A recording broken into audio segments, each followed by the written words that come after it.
The Ugandan authorities have initiated measures to preserve the country's endangered tree species thanks to the increase in charcoal production and illegal logging.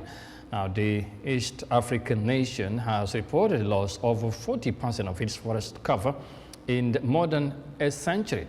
But different stakeholders have teamed up to restore the country's forest reserve by planting more trees. Let's have more details of that in this report. Break that one off.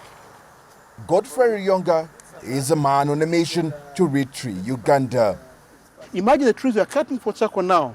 They have been kept by our grand and grandparents for 70 years plus, others 100 years. Now you come and cut down in one day to get charcoal, which is of this low value. According to conservationists, over 65 of Uganda's tree species are teetering on the brink of extinction. Medical tree species are at risk of being lost because of overharvesting in addition to charcoal production and logging. The red stinkwood, also known as the Prunus africana, is one of many tree species facing extinction. Conservationists have started propagating it because it is critical to the local ecosystem. More than 40,000 seedlings are distributed within the Lake Victoria region each year. Tree hubs have been established in the western, northern and eastern parts of the country. It's designed to help restore at least 48 threatened tree species. Each and every species in this Uganda has a place it calls home.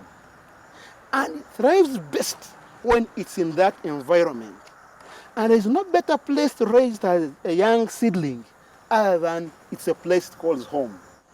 Statistics from Uganda's Forestry Authority indicate that the country has lost over 40% of its forest cover in more than a century. Wellingara is not going it alone. The Wildlife and Forestry Authority in the country are also keen to get more trees in the ground. Government has licensed private sector to establish plantations in forest reserves, in government forest land. And as I talk now, we have about 150,000 hectares of private plantations established in forest reserves.